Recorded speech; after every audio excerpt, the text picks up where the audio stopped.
আসসালামু আলাইকুম। কারিগরি এক্সপার্ট স্মার্ট লার্নিং সেন্টারে তোমাদের সবাইকে স্বাগতম। আশা করতেছি সবাই অনেক অনেক ভালো আছো। তো ভাইয়া, আজকের এই ক্লাসে আমি খুবই গুরুত্বপূর্ণ একটা টপিক, বর্ধিত জ্যামিতি অফসেট পদ্ধতিতে বাক সংস্থাপনের যে সূত্র আছে তার প্রমাণটা দেখাবো। তো এটা তোমাদের রচনামূলকের জন্য খুবই গুরুত্বপূর্ণ একটা প্রশ্ন এবং তোমাদের বইয়ে মোটামুটি একটু জটিলভাবে বিষয়টা ব্যাখ্যা করছে। তো আমি যতটুকু সম্ভব সহজভাবে তোমাদের বুঝিয়ে দেওয়ার চেষ্টা করব, ঠিক আছে? এবং আমি অন্য পদ্ধতিতে করাবো, তোমাদের বইয়ের পদ্ধতিতে করাবো না। তো অবশ্যই তোমরা খাতা নিয়ে বসবা এবং আমার সঙ্গে সঙ্গেই নোট করে ফেলবা, ঠিক আছে? তো চলো আমরা প্রমাণটা শুরু করি।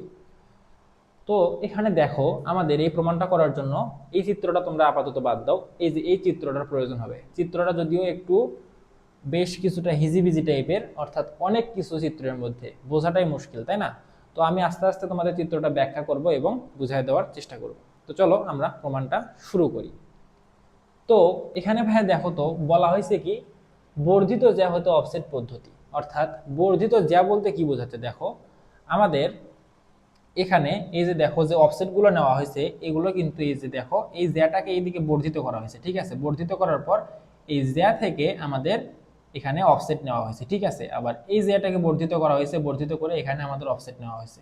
তো এইভাবে জ্যাগুলোকে বর্ধিত করে এই বর্ধিত জ্যার উপর থেকে আমাদের অফসেট গুলো নিয়ে বাঁকটা সংস্থাপন করা হচ্ছে। তাহলে আমরা, তোমাদের প্রশ্ন আসতে পারে, যেহেতু বর্ধিত করলাম তাহলে জ্যা এর কত দূরত্ব যাওয়ার পরে আমরা অফসেটটা এখানে মাপ নিব, তাই না? তো সেক্ষেত্রে তোমাদের এই যেখান থেকে তুমি জ্যাটাকে বর্ধিত করছো ওখান থেকে আমাদের এই যে পরবর্তী যে জ্যাটা আছে, ঠিক আছে, সেই জ্যায়ের সমপরিমাণ দূরত্বে যেয়ে আমরা ওখান থেকে অফসেটটা এখানে বসাবো, ঠিক আছে? আবার 3 নাম্বারের ক্ষেত্রে দেখো, 2 নাম্বার জ্যাটাকে বর্ধিত করার ফলে আমরা এইদিকে নিয়ে গেছি, বর্ধিত করে করার পর আমরা এই জ্যায়ের এই আমরা বি বিন্দু থেকে 3 C3 পরিমাণ, অর্থাৎ 3 নাম্বার জ্যায়ের সমপরিমাণ দূরত্বে আগে এই পরিমাণ এদিকে যাব, তারপর আমরা সূত্র থেকে হিসাব করে যে অফসেটটা পাবো সেটা এখান থেকে আমরা এখানে পরিমাপ করে বসাবো। বসানোর পর আমরা যে বিন্দুগুলো পাবো সেগুলোকে সংযুক্ত করলে আমরা কি পাবো ভাইয়া, এখানে এই যে বর্ধিত জ্যা পদ্ধতিতে বাঁক সংস্থাপন করতে পারবো, ঠিক আছে? তাহলে চলো প্রথমে আমরা এখানে বেশ কিছু জিনিস আমাদের বুঝতে হবে, যেগুলো আমরা প্রথম অধ্যায়ে করে আসছিলাম। তোমরা যারা প্রথম অধ্যায়টা করো না, অবশ্যই ভাইয়া তোমরা প্রথম অধ্যায়ের বেসিকগুলো ক্লিয়ার করে আসবা।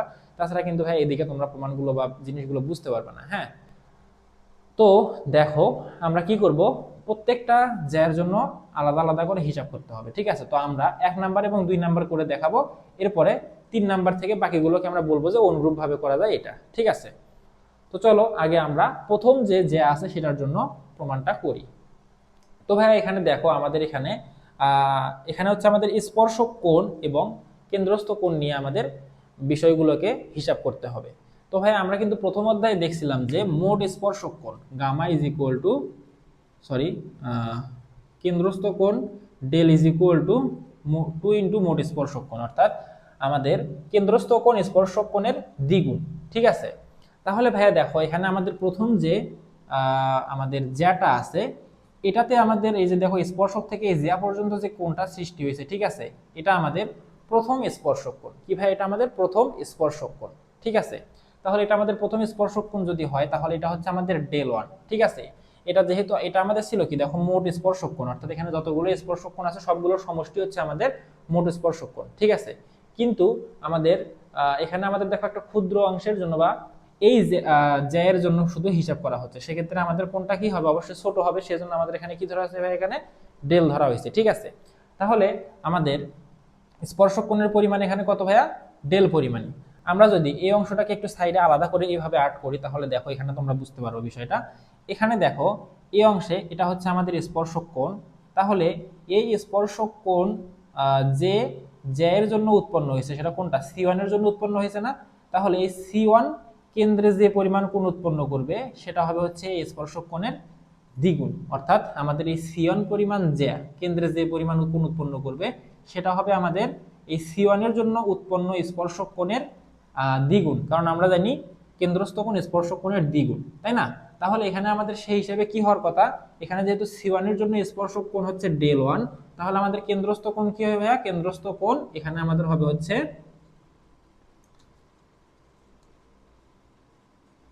কেন্দ্রস্থ কোণ ইজ ইকুয়াল টু হবে হচ্ছে 2 ডেল ওয়ান, ঠিক আছে? তাহলে আশা করতেছি এই পর্যন্ত তোমরা বিষয়টা বুঝতে পারছো। এখন আসো আমরা ধীরে ধীরে সামনের দিকে প্রমাণটা অগ্রসর করি। ঠিক আছে, এখন দেখো তোমরা চিত্রের প্রমাণের শুরুতেই তোমরা কি করবা, লিখে নিবা যে ধরি চিত্রে C1 C2 C3 dash dash dash Cn ইত্যাদি হচ্ছে আমাদের জ্যা। অর্থাৎ দেখো এখানে আমাদের বাঁকটা কিন্তু সামনের দিকে আরো আছে। ঠিক আছে, এভাবে আমাদের C1 এই যে এখান থেকে এই যে আমাদের T1 থেকে এই পর্যন্ত, আবার A থেকে B পর্যন্ত, ঠিক আছে, এই যে এটা ওকে, এবার আবার B থেকে D পর্যন্ত, হ্যাঁ এটা ধরলাম ডি পর্যন্ত, এগুলো হচ্ছে আমাদের কি জ্যা। এবং এ বি ডি ইত্যাদি হচ্ছে জ্যায়ের খুঁটি। অর্থাৎ এই যে দেখো এখানে একটা জ্যায়ের খুঁটি আছে, এই বি একটা জ্যায়ের খুঁটি, ডি হচ্ছে জ্যায়ের, এগুলো কি খুঁটি। এখন আমরা প্রথম অংশের জন্য যেহেতু প্রমাণ করব বা আলোচনা করব, সেক্ষেত্রে তোমরা লিখবা চিত্রে, আমার সঙ্গে সঙ্গে কিন্তু নোট করে ফেলবা, কারণ আমি এগুলো কিন্তু পুরো বোর্ডে কিন্তু এত বড় একটা প্রমাণ ধরানো সম্ভব না, মুছে মুছে করতে হবে। ঠিক আছে, চিত্রে প্রথম স্পর্শক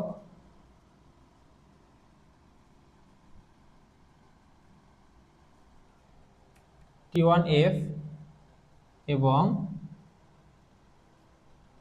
প্রথম উপজ্যা C1 এর জন্য দেখো এই অংশের জন্য কি হবে, আমরা কি জানি, আমরা জানি কেন্দ্রস্থ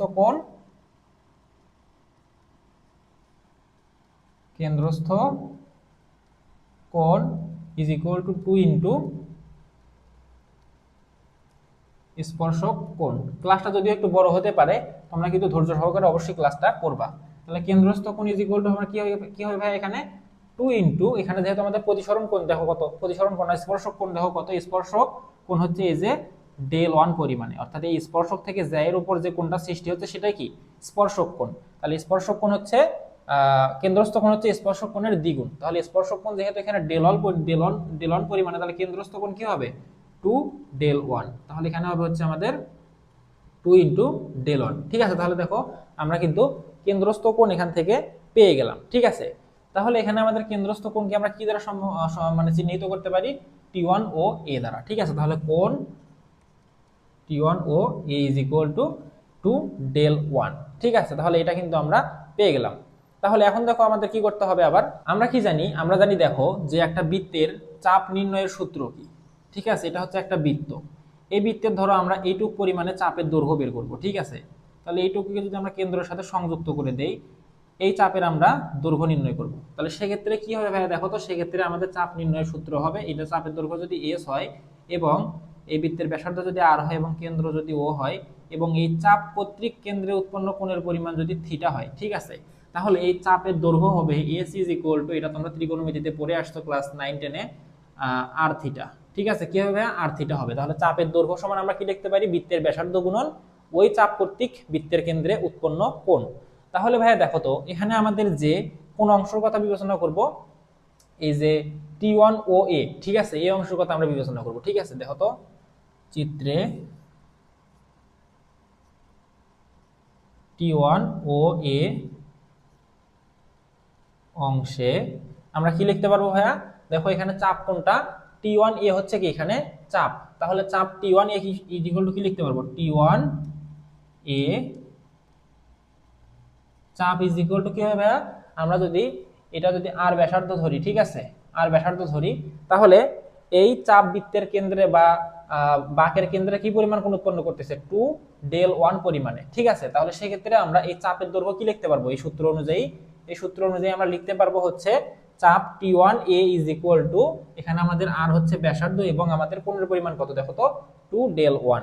তাহলে এখানে আমাদের 2 del1 দ্বারা গুণ করতে হবে। তাহলে আমরা চাপের দৈর্ঘ্য T1 A পাইলাম হচ্ছে R ইন্টু 2 del1। ঠিক আছে, তাহলে এখান থেকে আমরা del1 এর মানটা বের করে ফেলবো। ঠিক আছে, তাহলে আরেকটা জিনিস তোমরা এখানে খেয়াল রাখবা যে আমরা কিন্তু এখানে দেখো এই চাপ এবং এই যে এই আমাদের জ্যা, এই দুইটার দৈর্ঘ্য কিন্তু প্রায় সমান হবে।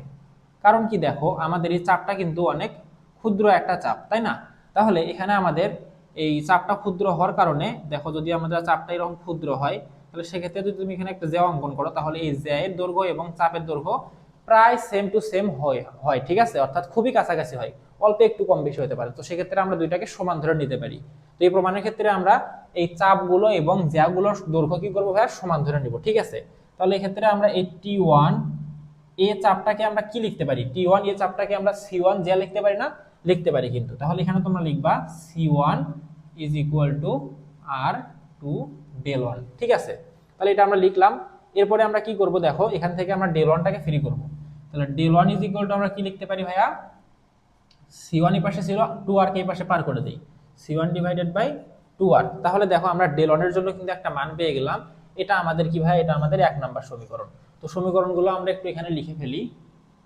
1 নাম্বার সমীকরণ আমরা পাইলাম del one is equal to C1 divided by 2R। এগুলো আমাদের সামনে প্রমাণে কাজে লাগবে।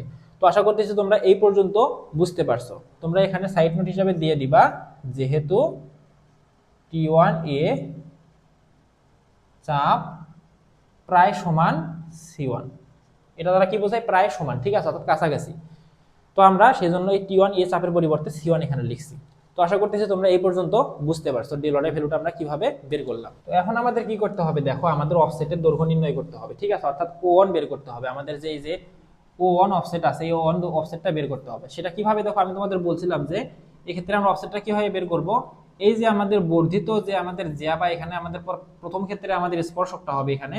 তো এখান থেকে আমাদের কি করতে হবে, শুরুর বিন্দু থেকে যে জ্যায়ের জন্য আমরা, মানে যে জ্যায়ের জন্য আমরা হিসাব করতেছি, সেই জ্যায়ের সমপরিমাণ দৈর্ঘ্য আমরা এই শুরুর বিন্দু থেকে এই অফসেটের সামনের দিকে যাব। ঠিক আছে, যাওয়ার পরে ওখান থেকে আমরা এই যে সূত্র যে নিরূপণ করব, সেই সূত্রের মাধ্যমে যে অফসেটটা পাবো, সেটা এরকম বৃত্তচাপের মাধ্যমে, বৃত্তচাপের মতো করে এখানে কি করব, আমরা একটা বৃত্তচাপ অঙ্কন করব। ঠিক আছে, ওই অফসেটের সমান দৈর্ঘ্য নিয়ে। ঠিক আছে, এটাকে কেন্দ্র করে এভাবে ধরো রশ্মি দিয়ে এখানে আমরা বৃত্তচাপের মতো করে যদি অঙ্কন করি, তাহলে আমরা যে মানটা পাবো সেটাই হচ্ছে আমাদের কি হবে, এই ওই বৃত্তচাপটাই হবে আমাদের এখানে অফসেটের মান। ঠিক আছে, তাহলে এখানে তোমরা লিখবা যে চিত্রে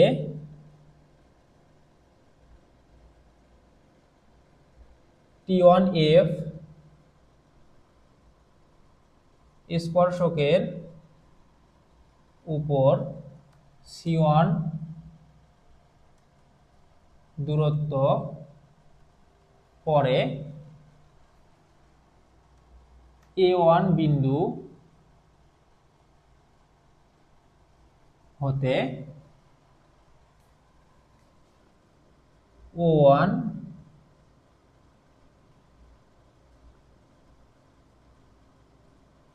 অফসেট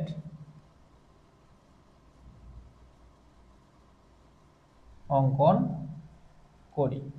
ঠিক আছে, এই O1 অফসেটটা হবে হচ্ছে O1 is equal two A1A চাপ। ঠিক আছে, তাহলে এই A1A চাপটা কাকে কেন্দ্র করে উৎপন্ন হচ্ছে, দেখো এই T1 কে কেন্দ্র করে উৎপন্ন হচ্ছে। ঠিক আছে, তাহলে এই ক্ষেত্রে দেখো তো ভাইয়া, এই চাপটা এই T1 কে যেহেতু কেন্দ্র করে উৎপন্ন হচ্ছে A1A, তাহলে এই চাপটা এই T1 কেন্দ্রে কি পরিমাণ কোণ উৎপন্ন করতেছে, ডেল ওয়ান পরিমাণে কোণ উৎপন্ন করতেছে না, ডেল ওয়ান পরিমাণে কোণ কিন্তু উৎপন্ন করতেছে। অর্থাৎ আমি যদি এটা সাইডে অঙ্কন করি, এইরকম দেখো, এটা যদি সেই চাপটা হয়, এখানে আমাদের এই যে কোণটা কত, ডেল ওয়ান, তাই তো, এটা হচ্ছে A1A। তাহলে এই চাপের দৈর্ঘ্য কি হবে দেখো তো, এই চাপের দৈর্ঘ্য এরকম হবে না। তাহলে এখানে তুমি লিখতে পারো অতএব, এখানে তুমি কি লিখতে পারবা, এখানে তুমি লিখতে পারবা O1 অর্থাৎ চাপ ইজ ইকুয়াল টু, অর্থাৎ O1 না লিখে তুমি কি লিখতে পারবা, ডেল ওয়ান লিখতে পারবা। হ্যাঁ, অর্থাৎ চাপের দৈর্ঘ্য, হ্যাঁ O1 ই লিখতে পারবা। তাহলে O1 ইজ ইকুয়াল টু লিখতে পারবা হচ্ছে, এটার ব্যাসার্ধ দেখো তো কতটুক, এটার ব্যাসার্ধ হচ্ছে আমাদের এই যে এখান থেকে এই পর্যন্ত আমরা কি বলছিলাম, যে শুরুর বিন্দু থেকে ওই জ্যায়ের সমপরিমাণ দূরত্বে যে আমরা অফসেটটা নিব, তাই তো। তাহলে এই ক্ষেত্রে আমাদের এই C1 পরিমাণ দূরত্বে যে অফসেট নিচ্ছি, তাহলে এখানে আমাদের ব্যাসার্ধ কতটুকু হচ্ছে দেখো তো, এখান থেকে ব্যাসার্ধ কিন্তু হচ্ছে C1 পরিমাণে, তাই তো। তাহলে এটা হচ্ছে আমাদের C1। তাহলে এখানে আমাদের হবে হচ্ছে O1 is equal to C1 del one. ঠিক আছে, তাহলে এই ক্ষেত্রে আমরা ডেল ওয়ানের মান কি লিখতে পারবো ভাইয়া দেখো তো, ডেল ওয়ানের মান ইজ ইকুয়াল টু লিখতে পারবো, এই C1 কে যদি আমরা এই পাশে পার করে দেই, তাহলে O1 ডিভাইডেড বাই C1। ঠিক আছে, তাহলে এই ক্ষেত্রে দেখো আমরা ডেলের কিন্তু একটা মান আগেই পাইছিলাম, ডেল ওয়ানের C1 ডিভাইডেড বাই 2R। তাহলে এখানে আমরা ডেল ওয়ানের মানটা বসায় দিব, দেখো তাহলেই আমরা O1 এর মানটা পেয়ে যাব। তাহলে C1 divided by 2R is equal to আমরা এখানে লিখতে পারবো O1 ডিভাইডেড বাই C1। ঠিক আছে, তাহলে এখান থেকে আমাদের লাগবে কি O1, তাহলে C1টাকে এই পাশে পার করে দাও, তাহলে O1 ইজ ইকুয়াল টু লেখা যাবে C1 square divided by 2R। ঠিক আছে, দেখো আমরা কিন্তু প্রথম অফসেটের মান কিন্তু পেয়ে গেলাম, সেটা কি O1 is equal to C1 square divided by 2R। তাহলে আমরা 2 নম্বর সমীকরণটা এখানে লিখে ফেলি, সেটা কি O1 is equal to c1 square divided by 2r। তাহলে আশা করতেছি তোমরা এই পর্যন্ত বুঝতে পারছো। আমি এই জায়গাটা আরেকবার ব্যাখ্যা করে দেখো। আমাদের তোমরা বলবা যে চিত্রে তোমরা এটা আসলে মানে চিত্রে তো ড্র করবে আগে, তারপরে তুমি এটা বলে দিবা যে চিত্রে T1F স্পর্শকের উপর C1 দূরত্বে, কতটুকু দূরত্বে, যে T1F স্পর্শকের উপর C1 দূরত্বে A1 বিন্দু হতে O1 অফসেট অঙ্কন করব কিসের উপর, এই যে আমাদের এই যে এর শেষ বিন্দুর উপর। ঠিক আছে, তাহলে এখানে আমাদের অফসেট কি O1। ঠিক আছে, এই অফসেট কিসের সমান, আমাদের এই যে এই T1 কে কেন্দ্র করে C1 এর সমান ব্যাসার্ধ নিয়ে তুমি যদি এখানে একটা কি বলে বৃত্তচাপ অঙ্কন করো, তাহলে সেটাই হবে আমাদের হচ্ছে কি এই আমাদের বৃত্তচাপের দৈর্ঘ্য। ঠিক আছে, তাহলে এই দৈর্ঘ্যটা আমরা কিভাবে পাবো, দেখো তো আমরা আগে কি জানতাম যে বৃত্তচাপের দৈর্ঘ্য AC r থিটা। তাহলে এখানে আমাদের ব্যাসার্ধ হচ্ছে C1 এবং আমাদের এখানে এই যে চাপটা A1A, এটা আমরা কেন্দ্রে কি পরিমাণ কোণ উৎপন্ন করতেছে, ডেল1 পরিমাণে কোণ উৎপন্ন করতেছে। তাহলে এখানে আমাদের চাপ A1 A আমরা কি লিখতে পারবো, ডেল1 C1, তাই না? তাহলে A1 সমান আমরা কি লিখতে পারি, প্রথম অফসেট, তাহলে O1 C1 ডেল1। ঠিক আছে, সেটা জাস্ট আমরা এখানে বসাইছি C1 ডেল1।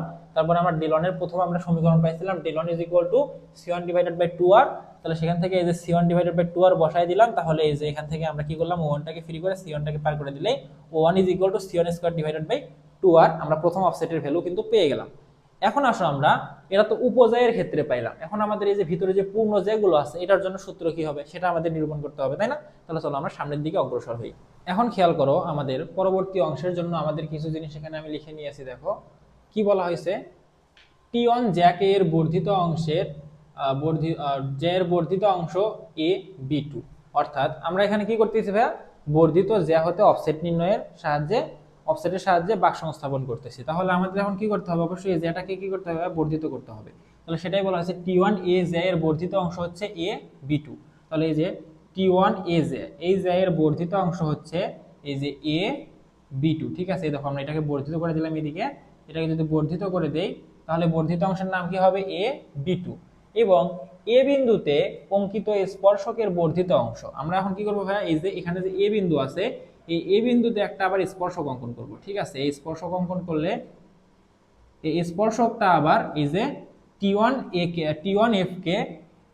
T1F কে এ প্রাইম বিন্দুতে ছেদ করে। তাহলে এই যে এ বিন্দুতে অঙ্কিত স্পর্শকটা কি করতেছে, এই যে এ বিন্দুতে আমাদের T1F কে এ প্রাইম বিন্দুতে ছেদ করতেছে। ঠিক আছে, এরপর আবার এই দিকটা তো বর্ধিত করলে এ প্রাইম অংশে ছেদ করতেছে, আমরা যদি ওই দিকে বর্ধিত করি সেটা হচ্ছে B1 পর্যন্ত বর্ধিত করতে হবে। ঠিক আছে, অর্থাৎ ধরো এইদিকে আমাদের স্পর্শকটা কি হবে, এইদিকে যদি বর্ধিত করি তাহলে T1F কে এই প্রাইম বিন্দুতে ছেদ করতেছে, এবং এদিকে যদি বর্ধিত করি সেটা B1 পর্যন্ত আমরা বর্ধিত করব। ঠিক আছে, তাহলে আমরা বুঝলাম। এখন ভাই তোমাদের একটা জিনিস বুঝতে হবে। ঠিক আছে, ধরো আমরা একটা বৃত্তচাপ নিলাম। ঠিক আছে, এই বৃত্তের ধরলাম এখানে একটা পয়েন্ট নিলাম, এটা হচ্ছে আমাদের বৃত্তচাপ। ঠিক আছে, তাহলে এই বৃত্তচাপে ধরো এখানে একটা স্পর্শক অঙ্কন করলাম, আবার এখানে একটা স্পর্শক অঙ্কন করলাম।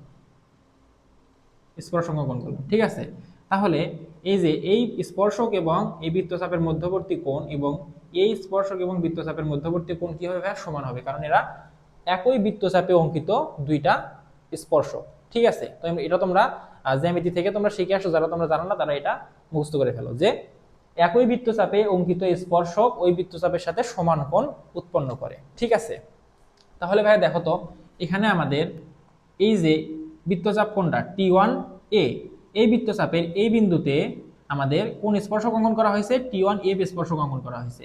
আর এই যে পরের বিন্দুতে এখানে আমাদের A প্রাইম B1 স্পর্শক অঙ্কন করা হয়েছে। তাহলে এই দুই স্পর্শক দ্বারা এই বৃত্তচাপের সাথে যে কোণ উৎপন্ন হবে সেটা কি হবে ভাইয়া, সেটা আমাদের এই যে দুইটা হচ্ছে সমান হবে। ঠিক আছে, তাহলে এখানে আমাদের দেখো তো এখানে যে স্পর্শকটা আমাদের স্পর্শক কোণ ছিল সেটা হচ্ছে ডেল1। তাহলে অবশ্যই ভাই এই পাশের এই কোণটা কি হবে, এই পাশের এই কোণটা হবে হচ্ছে আমাদের কি হবে, এই পাশের এই কোণটা আমাদের ডেল1 হবে। তাহলে দেখো বিষয়টা কি দাঁড়াচ্ছে, এখানে আমাদের তোমরা লিখবা যে তাহলে অতএব কোণ আমাদের এখানে কি কোণ হচ্ছে ভাইয়া, এফ T1A, এই ডেল1 কোণটা। ঠিক আছে, F T1A is equal to আমরা কি লিখতে পারবো, ইজ ইকুয়াল টু আমরা লিখতে পারবো A প্রাইম A T1, কোণ A প্রাইম A T1। ঠিক আছে, এখন তোমরা খেয়াল করো, এটা তোমার নোটেশন দিবা কি, একই বৃত্তচাপে অঙ্কিত স্পর্শক T1F ও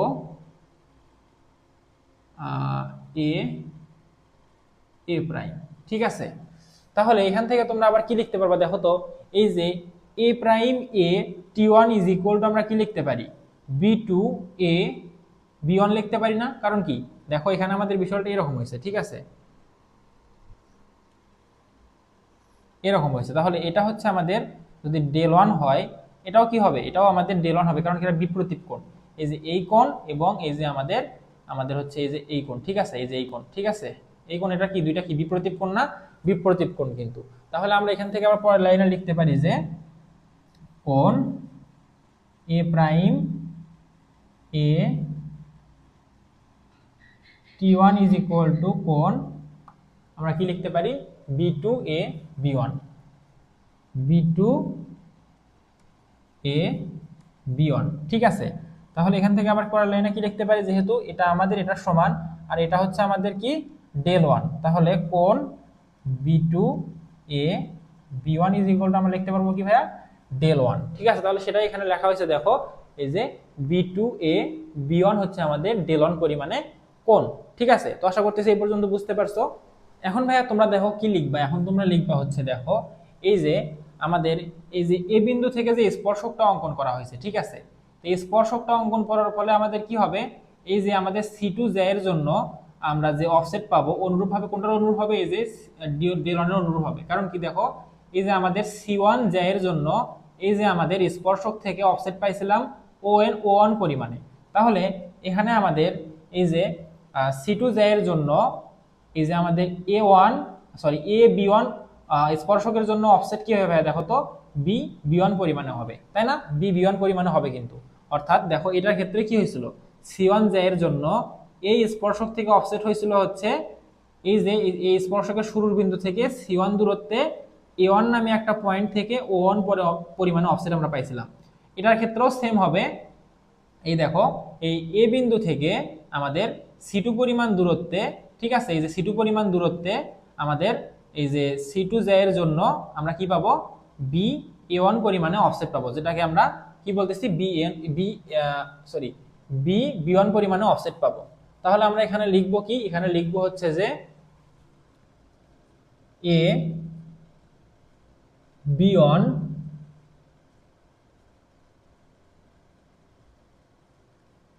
স্পর্শক এর C2 এর জন্য কি হবে, C2 এর জন্য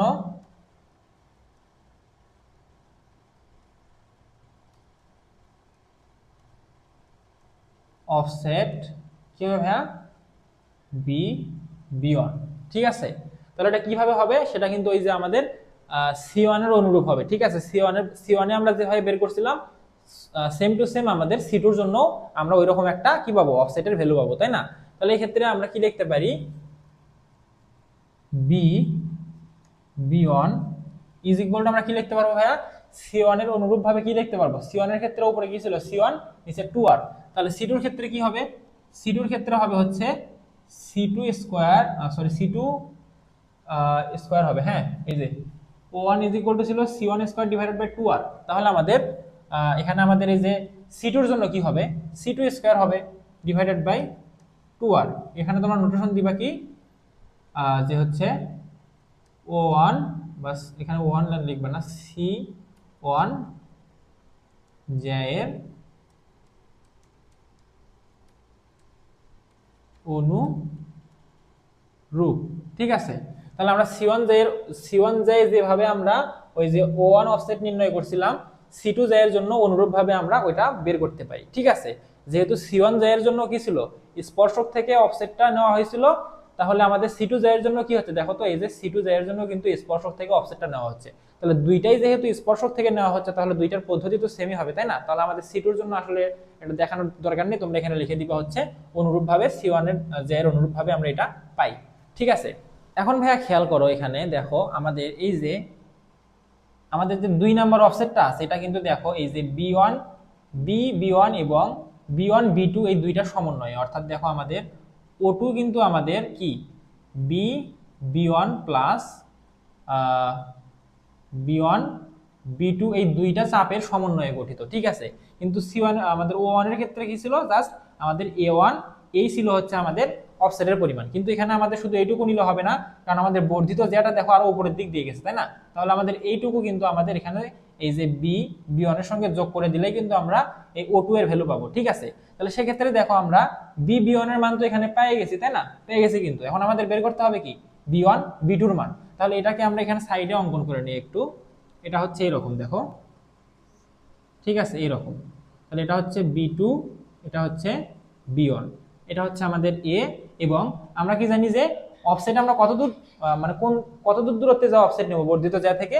বর্ধিত জ্যা থেকে আমরা ওই যে জ্যায়ের জন্য অফসেট নির্ণয় করতেছি সেই জ্যায়ের সমপরিমাণ দূরত্বে যাব। তাহলে এখানে আমরা কোন জ্যায়ের জন্য বের করতেছি? C2 জ্যায়ের জন্য অফসেট বের করতেছি। তাহলে C2 জ্যায়ের জন্য আমরা কি করব, এই A বিন্দু থেকে C2 জ্যা এর সমপরিমাণ দূরত্ব আগে এর উপর দিয়ে যাব, তারপর এখান থেকে আমরা অফসেটটা নির্ণয় করব। তাহলে A থেকে B2 পরিমাণ দূরত্ব কি হবে? C2, ঠিক আছে। আর এর কেন্দ্রে উৎপন্ন কোণের পরিমাণ কি? দেখো তো, এটা আমরা আগে প্রমাণ করছিলাম, এটা হচ্ছে del1, ঠিক আছে, del1 পরিমাণে। তাহলে দেখো এখানে আমরা কি পাচ্ছি, এই যে এটা হচ্ছে আমাদের কি B2, B1 হচ্ছে কি একটা চাপ, তাই না? তাহলে আমরা চাপ AC সূত্র কি জানি ভাইয়া? আর থিটা। তাহলে এই ক্ষেত্রে এই B2 B1 চাপের জন্য আমাদের দৈর্ঘ্য নির্ণয়ের সূত্র কি হবে? B2 B1 আমরা কি লিখতে পারবো? এক্ষেত্রে আমরা লিখতে পারবো না যে হচ্ছে C2 del1, এটা কি আমরা লিখতে পারবো? এটা কিন্তু আমরা লিখতে পারবো। তাহলে এটাই তোমরা এখানে একটু সাজায় লিখবা যে A, এখানে তোমরা লিখবা চিত্রে কোন অংশে A B2 B1 অংশে